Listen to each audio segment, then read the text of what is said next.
열한 사도가 예수님의 십자가 위에 붙어있는 히브리어, 로마어, 헬라어로 기록된 유대인의 왕이다 하는 말씀을 이룰 수 있는 하늘의 지혜와 능력을 갖지 못했습니다. 하나님의 경륜의 비밀을 모르기 때문에 마띠아와 유스도 두 사람을 제비 뽑기를 해서 마띠아를 가룟 유다의 자리, 열두 자리에 앉혔습니다. 그러나 마띠아는 사도행전 1장 23절부터 26절 말씀에 딱 한 번 소개가 된 후 두 번 다시 성경에 등장하지 않습니다. 사도는 사람이 뽑을 수 있는 자리가 아닙니다. 계시록 4장 5장의 하늘 보좌에도 24 장로들이 있습니다. 구약의 12사도, 신약의 12사도, 그래서 24 장로들이 나오죠. 그 장로들은 사람이 제비 뽑을 수 있는 대상이 아니라는 것이죠. 예수님도 밤새워 기도하시고 12 제자를 뽑으셨다 하는 말씀을 기억해야 됩니다. 그러면 왜 사도들이 이렇게 어리석은 짓을 했을까? 그들이 하나님의 경륜의 비밀을 모르기 때문입니다. 즉 내찬 경륜, 비밀의 경륜, 은혜의 경륜, 믿음 안에서 이루어지는 경륜, 나를 통해서 이루어지는 경륜, 이 5가지 하나님의 경륜의 비밀을 몰랐기 때문에 11 제자들이 그렇게 어리석은 짓을 하고 말았다. 그런 그들을 통해서는 예수님의 십자가의 폐에 붙은 히브리어, 로마, 헬라어 그 말씀을 이룰 수가 없기 때문에 다메섹 도상을 달리던 사울을 빛으로 사로잡아서 바울이라는 새 이름을 갖게 하고 그를 통해서 헬라, 로마를 천국 복음을 통해서 굴복시켰다 하는 점을 알아야 됩니다. 그런 사명을 이루기 위해서 바울을 이방의 그릇으로 삼으셨다. 그런 내용의 세계를 원리적으로 깊이 이해하고 소화시킬 수 있다면 왜 계시록 10장에서 사도 요한에게 작은 책을 먹게 했는가를 이해할 수 있는 근거가 된다는 것입니다. 십자가 앞에는 오직 사도 요한 그리고 예수님을 육신적으로 낳아주셨던 마리아 두 사람만이 설 수 있었습니다. 십자가 앞에 설 수 있었다는 말은 예수님과 우편 강도가 하는 이야기를 들을 수 있는 근접한 거리를 말하는 것입니다. 예수님이 6시간 동안 매달려 있는 동안에 7원의 말씀을 했습니다. 그 7원의 말씀을 들을 수 있는 거리를 말하는 것입니다. 예수님의 또 두 강도의 전라의 모습을 볼 수 있는 가까운 거리. 그렇기 때문에 사도 요한이 예수님이 6시간 십자가에 달리는 동안에 7원의 말씀을 들을 수 있었다. 저들의 죄를 용서해 주소서. 두 번째 말씀이 네가 오늘 나와 함께 낙원에 있으리라. 세 번째 말씀이 여자의 보소서 아들이니이다. 이때까지는 해가 빛을 잃지 않고 있었죠. 그리고 구름이 해를 가려운 다음에 엘리 라마 사박다니 5번째 목마르다. 6번째 다 이뤘다. 7번째 내 영혼을 받아주소서. 네 말씀은 해가 빛을 잃고 어둠 속에서 하신 말씀인데 이 네 말씀을 운명하시기 직전 동시다발적으로 하셨다. 그 말씀을 오직 사도 요한만이 들었으며 이미 10제자는 다 도망간 후였고 그리고 그 다음 거리에 막달라 마리아와 야고보 요새의 어머니 마리아와 또 다른 여자들이 있었고 또 그들보다 더 멀리 여자의 무리가 있었다. 이것이 십자가를 중심으로 세 무리가 서 있는 위치라는 것도 알아둬야 됩니다.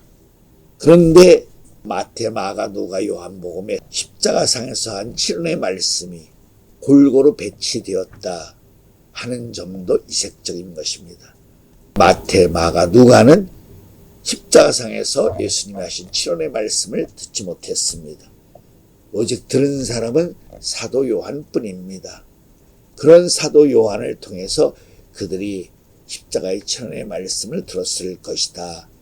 그렇게 하신 예수님의 저희는 십자가상의 천의 말씀이 그만큼 중요한 우리와 같은 말씀이기 때문에 그것을 천국의 비밀이 허락되지 않는 자에게는 깨닫지 못하게 하시기 위해서 마치 한자의 파자어를 이용하는 것처럼 칠언의 말씀을 골고루 분별을 하셨다 하는 것이죠.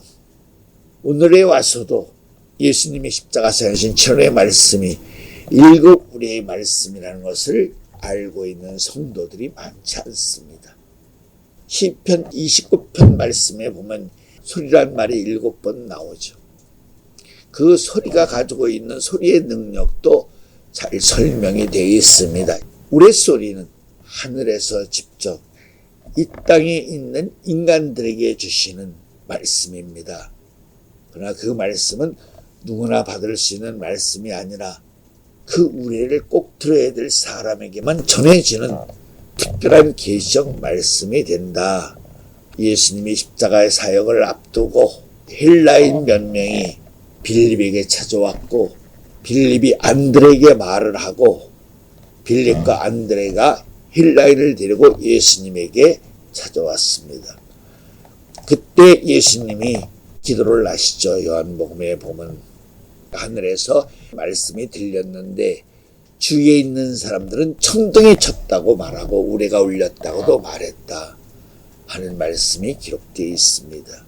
바꾸어 말하면 하늘의 우레는 정해진 자만이 들을 수 있다. 사울아 사울아. 그때에도 사울과 함께 있던 사람들은 하늘에서 우레가 울렸다고 말했지만 사울 자신은 그 소리를 분명하게 들었다. 그러기에 당신이 누구이시오니까 이렇게 물었죠. 나는 네가 핍박하는 나사렛 예수다. 이렇게 우리의 말씀을 주고받을 수 있었던 사람은 예수님의 말씀을 듣기로 작정된 사울만이 들을 수 있었다. 우리는 계시록 2장 17절 말씀처럼 주고받는 자만이 알 수 있는 하늘의 계시적인 말씀이다. 하나님의 음성이다 라고 말할 수 있다는 것입니다.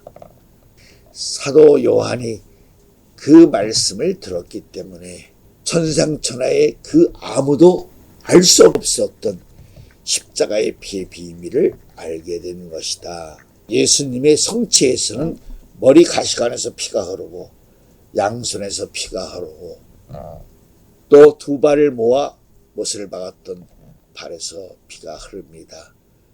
어디 기뿐입니까? 확인사살을 위해서 로마 병정이 찌른 옆구리에서도 피와 물이 나왔더라 말씀을 하셨죠. 그 피와 물이 십자가를 타고 골고다 언덕에 떨어집니다. 보이는 입장에서는 그 피가 골고다 언덕에 떨어지고 있지만 그 피는 지구의 중심에 떨어지는 가운데 지구를 물들이고 있었다. 아모리 한 살의 이삭을 바쳤습니다. 여호와 이레.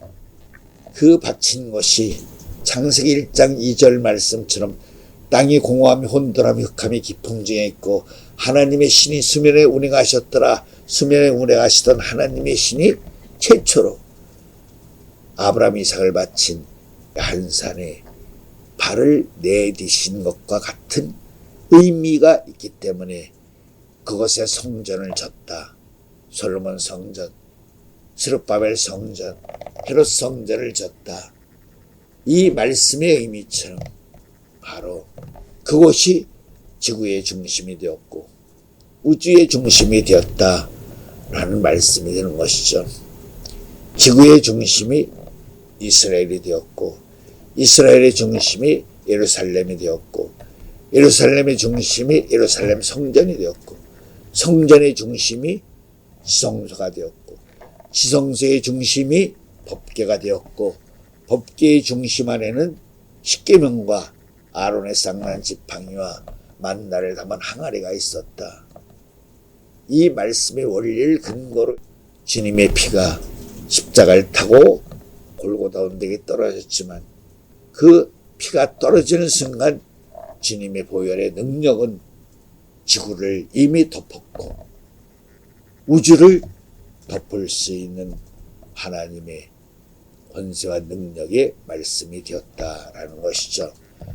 예수님의 피 속에는 예수님이 가져오신 아버지의 말씀이 들어있었습니다. 요한복음 5장 43절 말씀처럼 인자가 아버지의 이름으로 왔음에 너희가 나를 영접지 아니하라. 다른 사람이 자기의 이름으로 오면 영접하리라. 예수님은 말씀이 육신이 되어 오신 분이십니다. 하나님이 사람으로 오신 분이십니다. 그런데 본인이 아버지라는 말씀을 한 번도 하지 못했어요. 하나님이 곧 우리의 아버지이시죠. 아버지가 우리의 하나님이시고 말씀이 육신이 되어 오신 분이에요. 태초에 말씀이 계신지라 말씀이 하나님과 함께 하셨으니 말씀이 곧 하나님이라. 그 하나님을 예수님의 십자가의 보혈의 능력에 의지해서 아바 아버지라고 부르는 것이죠. 하나님을 아버지라고 부를 수 있는 놀라운 은혜의 선물을 거저받았다 하는 것이 에베소 2장 5절 8절 말씀이기도 하는 것입니다. 그렇기 때문에 은혜로 말미암아 우리가 구원을 받는 것이다. 은혜가 은혜 되기 위하여 행위로 말미암지 않고 하나님의 선하신 부르심으로 모든 것이 이루어진다. 하나님이 기름 부으신 기름으로 모든 것이 이루어진다. 요한일서 2장 20절 27절 말씀, 또 로마서 11장 28절부터 30절 말씀이라는 것을 우리가 알고 있는 것입니다. 왜 우리가 예수님의 피를 보혈의 능력이라고 하는 것인가? 피 속에 아무것도 없다면 예수님의 피는 우리의 피와 똑같은 피입니다. 예수님이 하나님으로서 가져오신 아버지로서 가신 아버지의 말씀을 못했다는 것이죠. 못한 그 말씀을 다 피 속에 감춰두셨다는 것이죠. 그 말씀을 가지고 올라갈 수는 없기 때문에 이 땅에 두고 가셔야만 되기 때문에 예수님이 아버지의 영광으로 변화받으신 후 다볼리산에서 모세와 엘리야를 부르셔서 그들에게 상의하시고 그 부분에 대해서 부탁하셨다. 그렇기 때문에 그 비밀은 하늘에 있는 천사들도 모르고 아들들도 모르고 예수님이 말씀해 주신 모세와 엘리야밖에 모르는 비밀이었다. 그런 비밀을 가진 사람들이 이 땅에 있는 사람들이 아니죠. 그들은 하늘에 있는 사람들이에요. 말씀을 듣고 그들은 하늘로 갔죠. 그렇다면 누군가 이 땅에 있는 사람 중에서도 십자가의 피 속에 들어있는 일곱 우리의 말씀을, 신원의 말씀의 비밀을 아는 사람이 있어야 되겠죠. 그 비밀을 알게 하기 위해서 사도 요한을 이사야 43장 1절 이하의 말씀처럼 은혜가 그를 지명하여 부른 것처럼 그로 하여금 십자가 앞에 서게 함으로 7원의 말씀을 듣게 했다. 7원의 말씀을 듣게 했다는 말은 일곱 우리의 비밀을 알게 하셨다는 것이죠. 그 말씀을 들은 사도 요한만이 그 말씀을 비밀을 알았다는 것이죠. 그렇다면 사도 요한이 그 비밀을 알았다는 말씀이 어디 있느냐? 그것을 뒷받침할 수 있는, 증거할 수 있는 말씀을 찾아야죠. 그것이 곧 요한일서 5장 5절부터 8절 말씀에 있는 것이다. 요한일서 5장 5절 말씀. 예수께서 하나님의 아들이심을 믿는 자가 아니면 세상을 이기는 자가 누구뇨? 이는 물과 피로 임하신 자니 곧 예수 그리스도시라. 물로만 아니요 물과 피로 임하셨고 증거하는 이는 성령이시니 성령은 진리니라. 증거하는 이가 셋이니 성령과 물과 피라. 또한 이 셋이 합하여 하나이니라. 예수님의 몸에서는 피가 나오고 로마 병정이 옆구리를 찔렀을 때 피와 물이 나왔더라. 예수님 몸에서 나온 피와 물은 곧 예수님을 대신하고 있는 예표적인 대상이라고 말할 수 있죠. 피와 물을 이 땅에 쏟으셨습니다. 피 속에는 예수님이 아버지의 이름으로 가져오신 태초의 말씀을 감추셨어요. 예수님이 공생의 과정 안에서 이 땅에 하나님 아들이라고 해도 내가 하나님과 동등된 영광을 취하느냐, 참남되다. 예수님을 돌로 쳐죽이려고 해서 예수님이 도망가는 장면이 성경에 있어요. 그런데 예수님이 내가 하나님이다 그러면 예수님이 이 땅에 살아갈 수 있나요? 그래서 예수님이 하나님의 사람으로 오신 하나님의 말씀을, 본인의 말씀을 못하시고 빌립보 2장 5절 이하의 말씀처럼 자기 몸을 베고 낮추셔서 하나님 아들로 자기를 증거하셨다. 그러나 예수님은 본래 하나님이에요. 그분은 본래 아버지예요. 빌립이 이렇게 말했죠. 선생님, 세상 소리에도 100번 말하는 것보다 한 번 보여주는 것이 더 낫습니다. 그렇게 말씀하지 말고 아버지를 우리에게 직접 보여주소서. 그랬더니 예수님이 말했죠. 빌립에게 나를 보고도 아버지를 보여달라고 하느냐. 내가 아버지 안에 있고 아버지가 내 안에 있다. 이런 말씀은 내가 곧 누구라는 거예요. 내가 곧 아버지이다. 고전 12장 3절 말씀에 성령을 받지 않고는 예수를 주라 하실 수 없다. 예수님을 하나님이라고 말하지 못하고 주라고 말하지 못하고 그 이유는 성령을 받지 못하기 때문에 그냥 오직 예수밖에 모르는 것이에요. 그분이 하나님이신데 이 땅에 온 그 모습만을 직시하면서 예수 사도행전 1장의 11절에 본대로 오리라는 말씀이 있어요. 그러니까 사람들은 예수로서 올라가셨기 때문에 예수로서 오신다고 말씀을 하는 것이에요. 예수님은 마리아가 나온 인간 예수로 올라가는 것이 아니라 고전 2장 8절 말씀처럼 영광의 주로서 올라가신 것이에요. 멜기세덱 반차를 통해서 하나님의 대제사장이 된 멜기세덱으로서 영광의 하나님으로서 올라가신 것이에요. 영광의 주로 올라가셨기 때문에 예수님이 마태 16장 27절 말씀에도 인자가 아버지의 영광으로 거룩한 천사들과 함께 오겠다. 마가복음 8장 38절 말씀에도 예수님이 친히 인자가 아버지의 영광으로 거룩한 천사들과 온다. 누가복음 9장 26절에도 마찬가지고 예수는 하나님이 사람으로 오신 이름이에요. 첫째 아담이 상실한 영광의 세계를 회복하기 위해서 둘째 아담으로 오신 사람이, 아담이란 말은 사람이라는 뜻이에요. 그렇기 때문에 예수님이 항상 인자라고 표현해요. 인자, son of man, 사람의 아들, 사람이라는 뜻이죠. 예수님이 빗속에 아버지의 말씀을 감추시고 요한복음 1장 14절 은혜와 진리를 물속에 감추 이 땅에 떨치신 것이에요. 그 비밀을 아는 사람은 모세와 엘리야밖에 없고 이 땅에서는 7원의 말씀을 십자가 앞에서 듣는 사도 요한에게 모세와 엘리야가 그 비밀을 가르쳐줬다고 말할 수가 있어요. 신명기 32장 7절에 보면 옛날을 생각하라 역대의 연대를 아비와 어른들에게 물어보라는 말씀이 있어요. 변화의 산에서 예수님과 의논을 했던 모세와 엘리야밖에 모르는 비밀이기 때문에 그들에게 묻지 않고는 알 수가 없어요.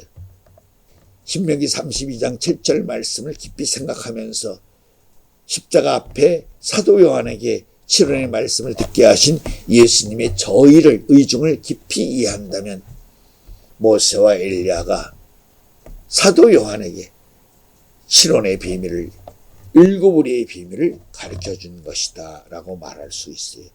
물과 피가 쏟아졌는데 그 물과 피만은 아직 인격적인 태초의 말씀이 되지 못해요. 그래서 예수님이 오순절날 보혜사 성령을 보내시고 성령께서 그 피와 물을 찾으셔서 피와 물과 성령이 셋이 하나가 되어서 완전한 하나를 이뤘다.